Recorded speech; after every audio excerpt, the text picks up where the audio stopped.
All right, so now that we've learned the InnevaTrade trading system, I want to go ahead and show you some real examples on charts. Basically in real time, me walking through exactly what I'm thinking, when I'm thinking it, how to set these trades up and be able to quantify risk so that later in the course when we go over how to actually do order entries on exchanges, you'll know how to implement these trades and actually do them. Because it's one thing to see how it works, and then it's another thing to put it into practice, find real examples, and actually set the trades up. So in this module, I'm going to be running you through several examples of longs and shorts so that when you get into the market yourself and you're looking at price action, you can really get in there, draw your trends, have an understanding of where you need to position yourself and how to do it in order to be effectively using the InnevaTrade system. All right, so now what I want to do is go over some trading examples for both long and short examples and show you how to set up your trades in actuality using real application in real charts. It's one thing to sort of explain how the system works, but it's another thing to put it into practice and see it working in real time. So basically what I'm going to do is just run through a few examples and show you how I set the trades up, how I quantify my risk reward to then go into my exchange and input the orders. So the first trade example we're going to go over is this Strax USD trade on the 15-minute frequency. The first thing that we want to pay attention to is always trading in the direction of the trend. And right here, we've basically seen the confirmation on a downtrend right here at this exact point. This is confirming that this temporary uptrend is now broken to a downtrend, which is confirming that we're going to be able to take these lows right here and then trade off of a channel off of this high as well. So first you want to draw your trend line from this low here over to this price action here, this price action here, and then this price action right here. And then what you're going to want to do is you're going to hit right click, hit clone. You're going to move this up to the top right here off of these two levels right here. Like we talk about, you want to have interior and exterior trend lines. So what I'm going to do is clone this again and add this to the outside. What we always like to try to do, if we can, is basically we want to be able to account for the interior trend line, but also use the risk reward to position ourselves so that we won't get stopped out on the exterior trend line here. On this lower line, we don't really have any sort of modifications on the interior exterior, so this will do the trick perfectly fine. So basically, assuming that we don't have this price action available to us right now, so I'll just draw like a quick little box around it to show that we don't know that this is going to happen into the future yet. Basically, as soon as we have this trend line down here established and then this high, we can then assume that this is going to be a reversal point right here. So basically what we want to do is we want to draw a Fibonacci right here from swing low to swing high. Let me get rid of this box. It's actually being mad annoying right now. So you basically want to grab your Fibonacci. I'm just going to erase it and do it over. From swing low right here up to a projected high. Keep in mind, we don't know that this price action is going to be here. So we're going to put our Fibonacci right up to the top of this trend line here. We also want to be taking a look to see where the price action is starting to match up with the Fib levels. And you can see right here, the price action reacted off of the 50 level, had a reversal, had some support on the 50 level as well. We have a support level right at the 38.2 level. So this looks pretty good to the Fibonacci, and this should be the top area where we're looking to short into, but we don't want to try to push the outer limits too far on the ranges of these trades, or else we'll miss out on trades like in this example. So next thing that we want to do is use this tool right here and set up our short position inside the trend. You don't want to try to squeeze the outside of the trend too much. You want to quantify your risk. What I like to do is look at where this high is, so that if the price tries to retest and it double tops off of this level, I don't want to get stopped out by a little bit and then have it reverse.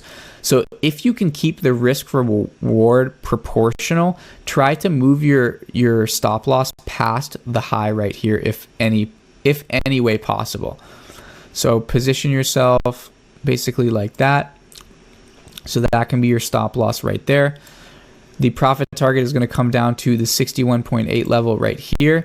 And then basically we have to have at least 1 to 3 risk reward. So we're going to move that slightly lower, which is actually going to kind of suck because we're not going to be able to optimize that. But basically this is sort of the way you want to set up your trade. So we established these two lows right here. We have this high. This is going to be our projected high. So once we start to see the price action moving higher, we're going to want to set up this upper trend and then set up our risk reward so we can position ourselves into the trade. Now, quantifying risk reward is a lot easier to use on TradingView. We do have a tool down on the bottom where you can basically just look at it on Excel and plan your entries off of the position size calculator, but this is a far easier way of doing it. Basically what you want to do is you want to open this up right here, hit connect, just connect the paper trading brokerage. You don't have to connect a real exchange to this. It's just way easier to not do that. So basically, once we have our trend established and we have our risk reward set up, basically you're going to want to go over here and you're going to want to hit sell and then check both of these boxes. This is going to allow you to figure out how much money you actually have to take on the trade in the exchange. Since you're not going to connect this actually to, your brokerage most likely, or your exchange, basically you can type in the dollar amount risk that should be uniform every single time on your trades. So let's say, for example, you want to risk $50 on this trade. It's going to give you the amount of units you should be taking depending on where your stop loss and your profit target is. So over here, since we can see this red value right here, we're going to hit $3 in there. And then for the price on the profit target, it's going to be at this blue value right here.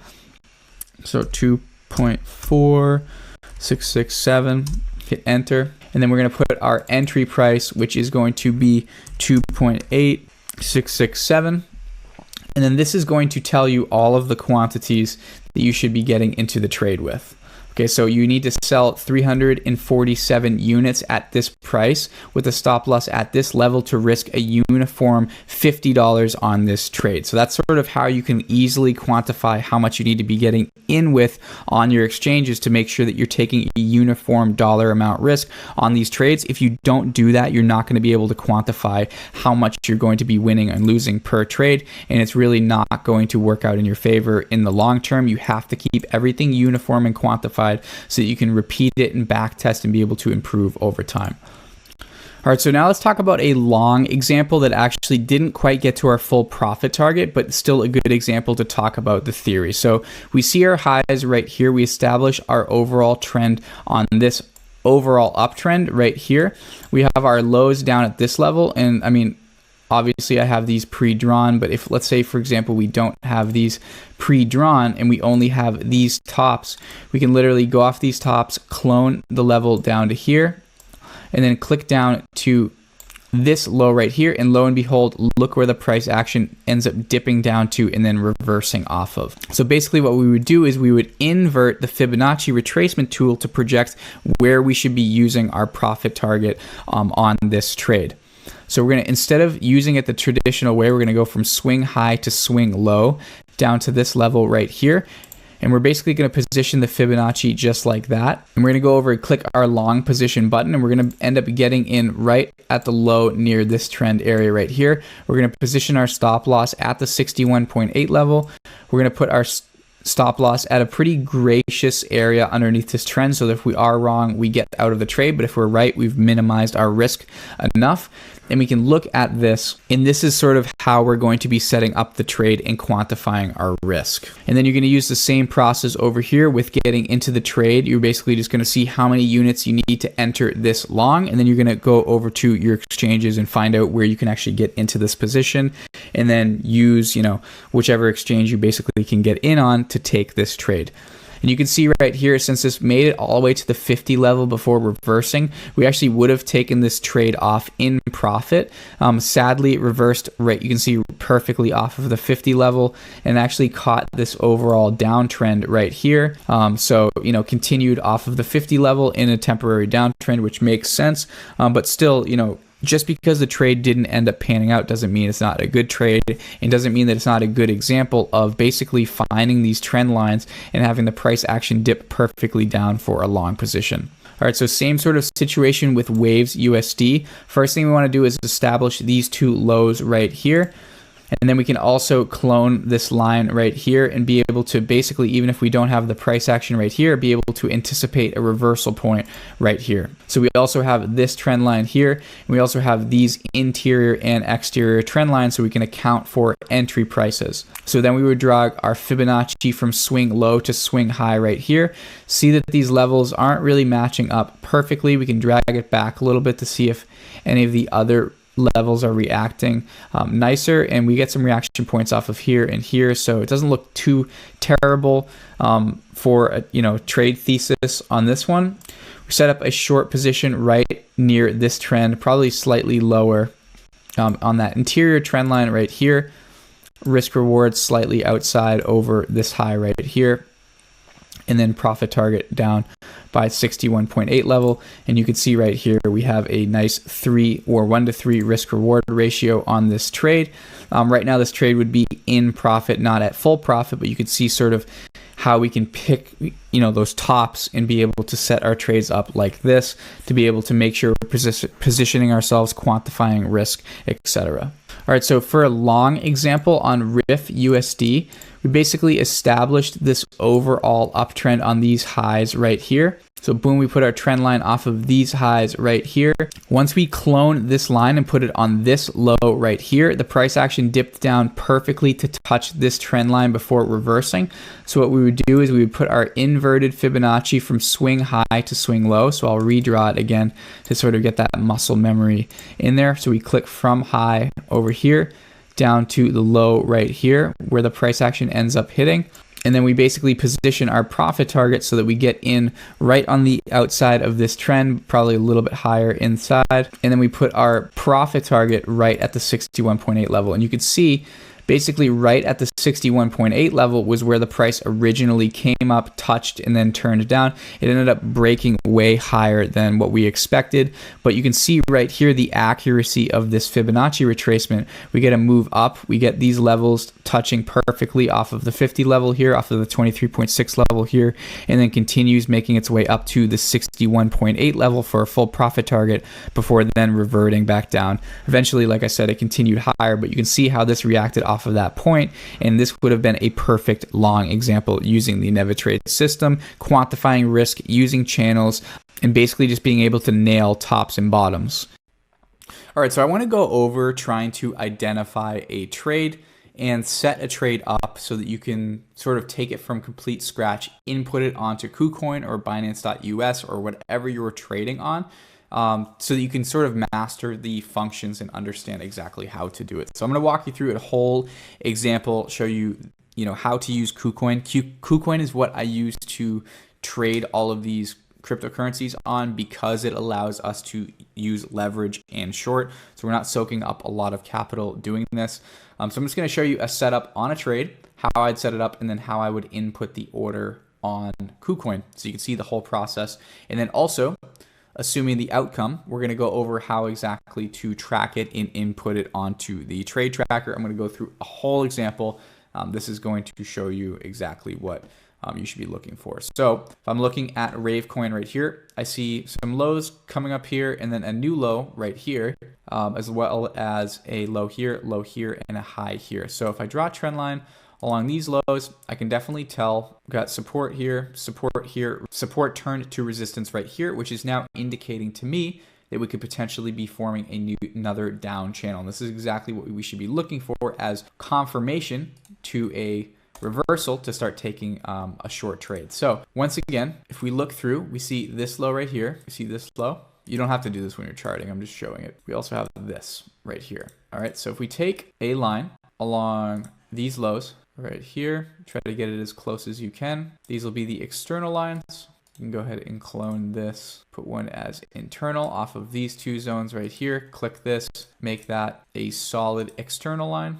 Now we can put off of that external, copy the dotted one for an internal line along this top. This is going to show us a range of probable price action that we can start to take a trade into. And like I said, now that we've seen this trend break down this zone and create this low right here, this low is confirming the break of this uptrend, which is going to confirm a possible new downtrend. This would be the first reversal point off of that new possible downtrend off of the range break. So that's what we're going to try to short into. The next thing that I'm going to do is take my Fibonacci off of the most recent low and go up as high as where it makes sense with the price action of the trend so far as to where the top will be. And what you really want to look for and see is the price action matching up with these specific levels. So we can see right here, we have the price action reacting on the underside of the 161.8 level. Okay, we have a resistance level off of the 50 level. And if we see this price action chop up here, all of the levels are having reaction points off of this fib level. It could be indicative that this level is going to be our reversal level, which is exactly what we're hoping if we can get an entry out in this area, because this area could potentially be our reversal zone that we're trying to short into. Okay, once we have our fib set up, this is going to have to be updated as the price action develops, and that's why you just want to set alerts. If we go over here, see this little plus button right here, if we want to set an alert so that we get alerted when this price plane is crossed, we can do that. That way we can adjust our fibs, make sure that we're actually set up in KuCoin or whatever other exchange you're using to be able to take this trade. Okay, so assuming that our Fibonacci is properly set up, we can then start to position size using one of these tools right here. If you can't find it, this is sort of a banner where if you hit star on any of these things, will pop up into your sort of shortened tool. But really where it is it should be sitting right in here. It's a long and short position calculator. If we go from our projected entry and put our stop loss outside the zone, we're going to talk about where to place a stop loss ideally in a second. We want our take profit to just be a hair above the 61.8 level. This is subject to change, obviously. But ideally, what we try to do with the stop loss is create a couple high probability areas where we can place a stop loss. We want to keep the risk reward right around 1 to 3. So if you see a 3 here, you're in a good range. You don't want to go too close. Even though the reward becomes higher, the risk becomes a lot higher too, because there's a chance that your technical analysis could be off by a little and that you're just going to get stopped out on something like this. So what you really want to do is keep it around 3 to start. And then what I do is I will take a rectangular tool and figure out areas corresponding with the volume as to where we're getting resistance levels. So you can see right here, this must have been a pretty significant resistance level because we got a push up and then a failure, a pretty significant failure. Okay, and then we also see sort of right in the same range, we have 1 resistance level, 2 resistance levels. Okay, and this was also a kind of significant support zone over here before we got a massive spike down, which means that it took a lot of selling pressure for this to finally break down. You can see right here, that's a corresponding wick as to where the selling pressure came in. Okay, so this to me looks like a pretty solid zone of resistance from right about here down. And so if we can start to look at where exactly the volume came in, so it'd be right around here, right around in this range, and then right in this range, this is going to show us a level of probable resistance on the way down. So notice how if we look at this trend right here, this was once support for all of these levels. Support, support, support broke down from an influx of sell volume right here, broke the support, came back up, turned into resistance, and then failed again. So same thing as support turning into resistance when there's trend reversals. This is going to help us confirm the trend reversals. We also want to look at resistance right here. So resistance, support, resistance, coming up, resistance again. If that's a resistance zone, it's sort of like an insurance policy on our stop loss. If ideally we can position our stop loss outside of this zone, so in this case we are kind of cutting it close. It's good to have it a little bit outside of that zone, but we can't really put it too far outside of that zone. We really want to have that pretty far outside of the zone as far as possible to keep our risk reward in line. Once we have this set up though, we can then aim to take our trade, and then our trade is basically set up. Another thing to sort of pay attention to is using Elliott wave theory, and having the Elliott wave theory also sort of come into play when we're looking at, you know, where we're looking to get a reversal. So if I am to basically just go over here and turn off all of our indicators for a second, we can go off of this first low right here to this high. we have gotten a 61.8 retracement and a continuation. This is very, very high probability that this is a 0, 1, 2 into a 3 wave. So what we can start to do on a smaller frequency, even if we want to drop down to a lower frequency, we can go into here, have our 0, 1 down to 2, up to 3, 4 shouldn't really break where the area of 1 is, and then up to 5. Those will just be loose placeholders for now. And what we can also do too is keep all of this TA by going into here. We can go over to visibility, and so if I go from 1 minute over here to 5, hit OK. Now, if we go to a 5-minute frequency, it's going to pull up, but if we go back over to our 15-minute frequency, it's not going to pull up. And this can help you sort of keep your charts a little bit cleaner as well. So if we go over here, same thing, uncheck everything else, go over to minutes, go to 1, and then 5. Over here, uncheck hours, uncheck ranges, and then boom. That way, once again, we're going over a 15-minute frequency. It's nice and clean. We go in to check the short-term status of the trade, and we have our TA right here. So there's a few things using the Elliott wave theory that we should be checking on. I like to initially, once we've established a likely 1 wave, we can shoot our Fibonacci projection from swing low to swing high and start to project or predict where our 5th wave should be. And for me, the 5th wave is usually between the 161.8 level or the 261.8 level. So it's usually at one of these ranges. Now, if we go ahead and go out and look at which level is closer, if we have our top trend line visible, then really it's not coinciding with much of this Fibonacci projection.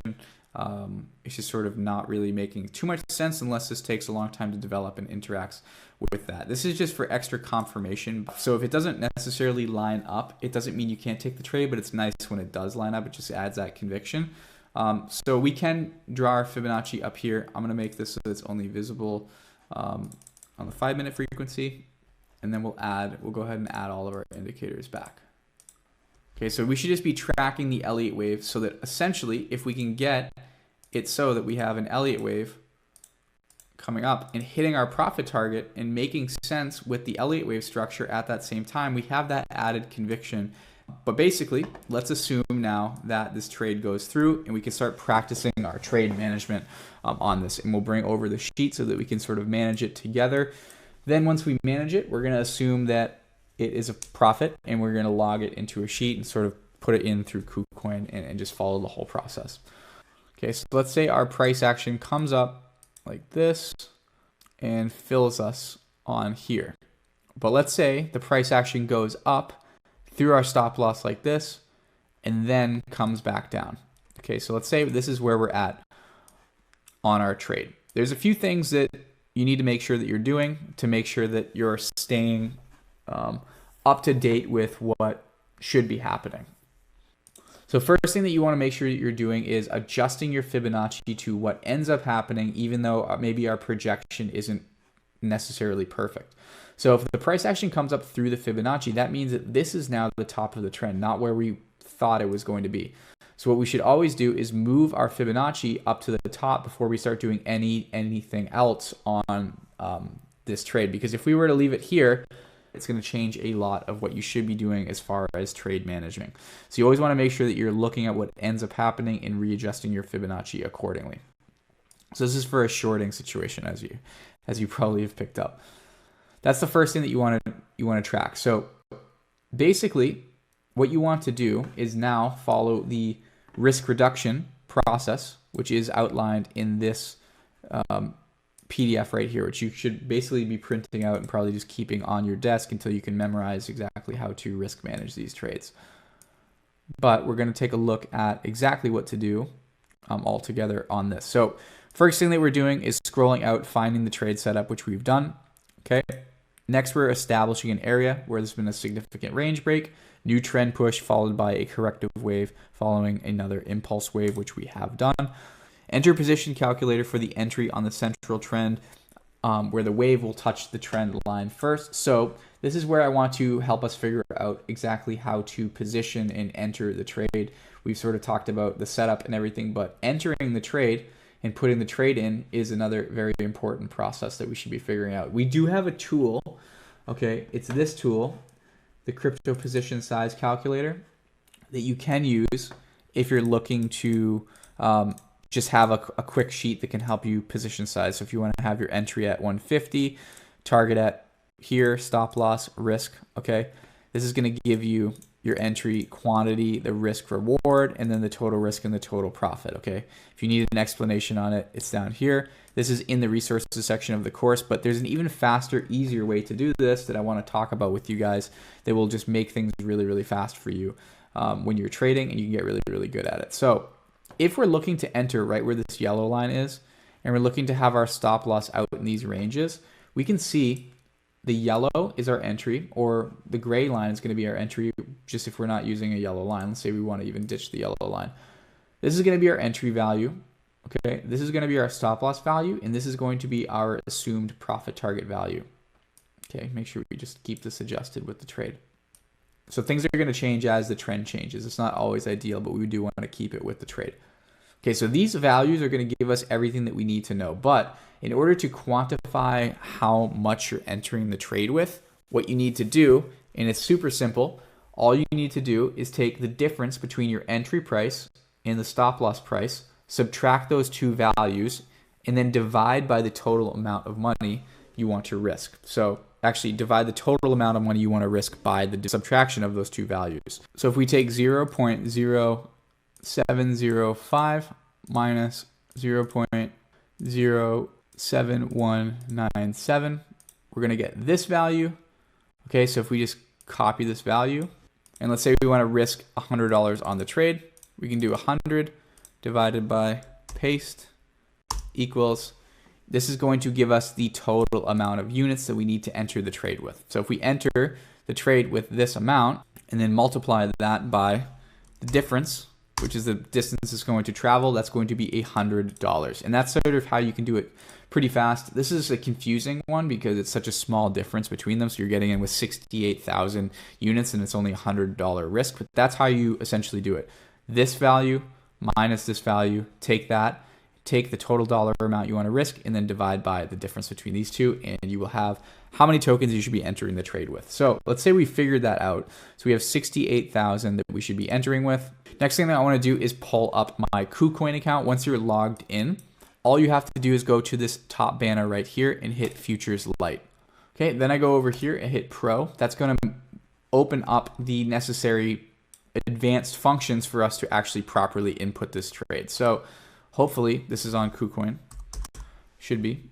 Okay, so we type in the ticker, we click on that, that's going to pull up the ticker. Then we're going to have this box over here that's going to give us an option for our entry. We already know how many tokens that we want to enter with.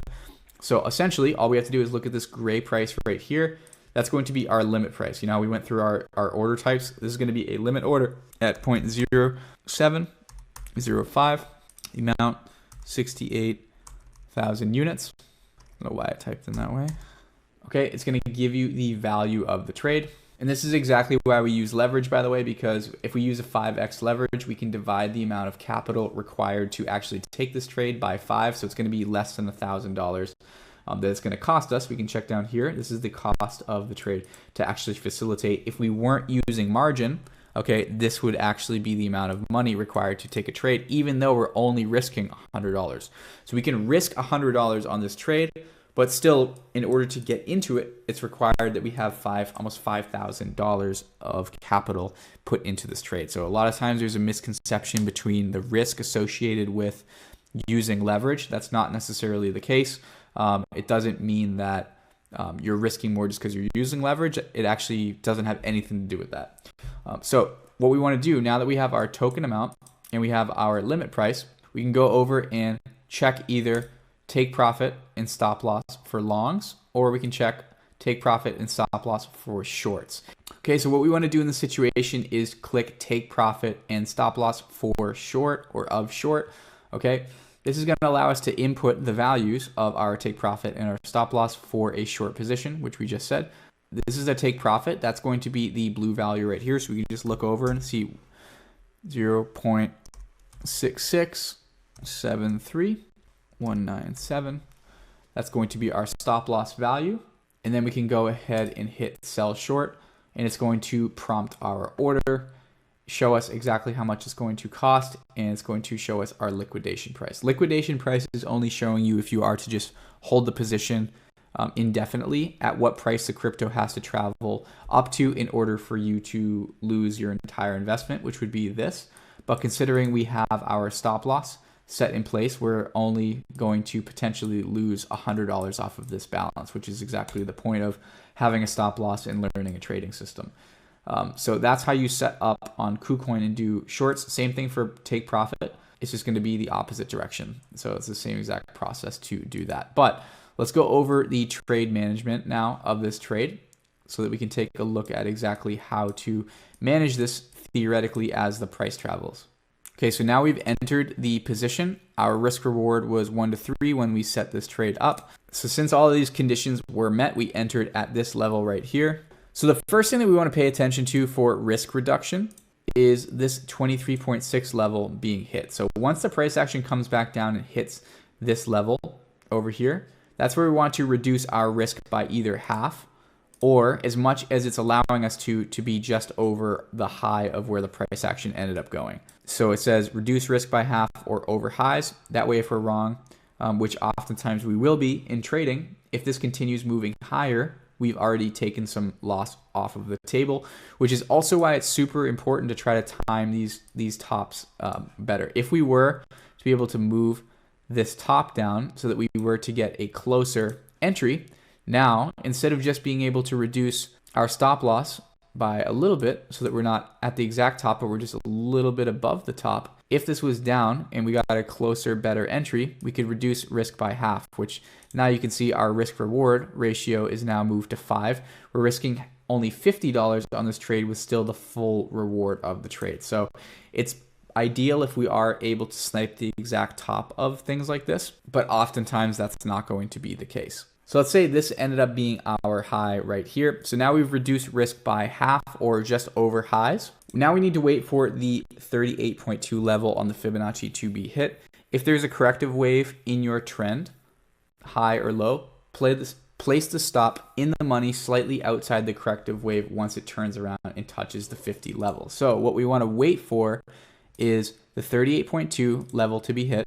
So let's say our price action comes back down here, makes a secondary high, let's say even right here, and then it now touches the 50 level. As soon as we have the 50 level being hit right here, this is where we want to now reduce our risk over this secondary high. So in this situation, it came back up to almost exactly where our initial stop loss was after we reduced risk by half. But let's say, for example, this high ended up just getting to this level. So once we touch that 50 level, we want to reduce risk all the way to 0, but also we can't really do it on this diagram, but what we can do is just imagine this is our stop loss value, put our stop loss just over this most recent high here. So now if we're wrong about this trade and this trade continues to move back up over here and goes back and stops us out, we've made a small profit. If it continues to drop down, goes to the 61.8 value, we've made a full profit. So we're just reducing risk systematically based on back-tested data to make sure that we can't lose money in this situation. If I take that away, once we hit that 50 level, stop loss is going over this last correction. Then, like I said, we're either waiting for it to come back up and stop us out for a small gain or continue down and fill us at the 61.8 level down here, which is exactly where our profit target will be, which will allow us to lock in the profits securely, and then we walk away from the trade and we're good to go. So let's say, for example, we've made on this trade, what happened here, we reduced our risk, we took profits. This is where we're going to go over and start to log our data. So I want to go ahead and pull up our trade log sheet and just show you exactly how we can be logging that data. All right, so if we take a look at our log right here, we have active trades on the bottom. We have active trading stats, swing trades, swing trading stats, and then investment tabs over here. So this is going to be your hub as to where you're tracking all of the trades that you take so that you can look at how you're actually performing and be able to quantify what you need to change in order to be profitable. You cannot improve what you don't measure. And 90% of people who are doing this are just throwing money around and they're not actually tracking what they're doing, so they don't even know what they're doing wrong because it's not going to be apparent when you're trading. The markets are chaos, and you have to find control in that chaos. And if you can't find the control, you're not going to know how to improve. And that's exactly what separates us from most people. And I'm going to show you exactly how to backtest your own data and track exactly what you're doing. So let's say, for example, we make full profit on this RVN trade. We can go over here. We can just take a screen grab of this RVN right there. Then we're going to go back over to our Excel tracker right here. And let's say we've already taken a trade right here. Let's say we're adding another trade down here. So we're going to go over P&L status is green. That's just for you to personally check. If this trade happened, let's say today's January 3rd. So we can go over here, January 3rd, right here, RVN, crypto was a short. This is important that you label this because this is going to affect the conditional formatting on this page. So you need to make sure that you have the S properly copied. So that's why we have a long and a short already here for you. So all you have to do is just copy and paste them into new ones, and you'll be able to do it just fine. So this is short. Number of units, we had 68,000. That doesn't really matter. That's just for your records. Okay. And then the P&L, let's say we had a 1-to-3 risk reward ratio on that individual trade. So let's say that we made, for sake of the example, $300. Trade frequency was 15 minutes, and trade type was on the 5th wave short if it was an Elliott wave. So this is just sort of so you can track. But what we want to do in this cell now is hit insert, image over cells, and then paste it in here. And now you can move this image right over the trade. So I like to just usually make them big enough so that I can easily visibly see it. And then I'll just adjust the difference between these two cells right here. So now this is a good way for you to just be able to quickly scroll through and see all the trades that you've taken.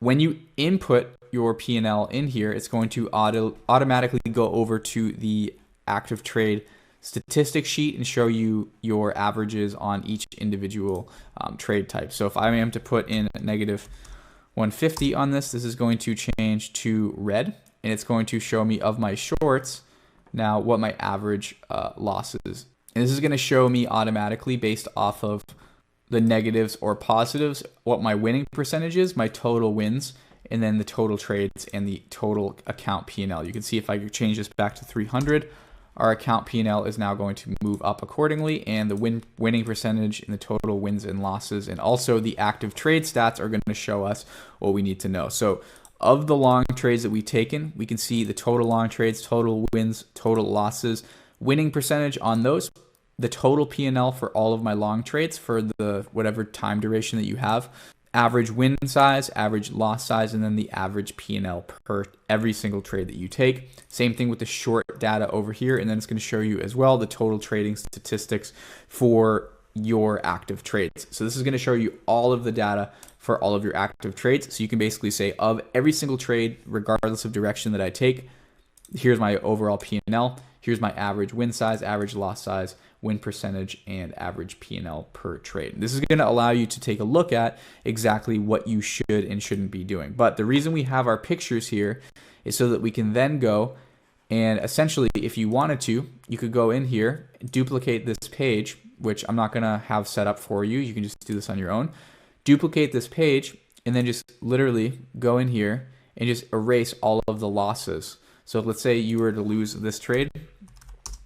Boom, you go in here and just simply go click from this cell to the 6 right here, hit delete, and then just erase everything so you're only left with all of the winners. You can even just highlight that, delete that, and then just delete all of these and only leave a page of your winners. So you can just put all of the images of all of the winners together and scroll through it very easily to see, okay, here's what all of the winning trades are looking like.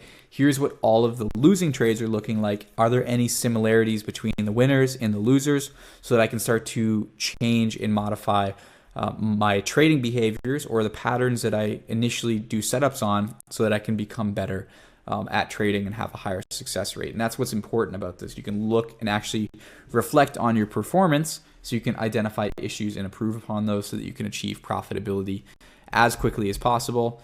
And also, moving forward, if you want to make changes to the trading system, there's ways that you can basically just go over here, insert a column right, add a new element that you're going to track, and then you can filter by that element over here, and basically just take a look at exactly what it is that needs to change, and you'll be able to improve your trading drastically. So I wanted to just talk about and go over how to take a proper trade, how to manage risk, how to actually input it on KuCoin or essentially whatever other exchange that you're using, and then be able to track that data to look at your own performance.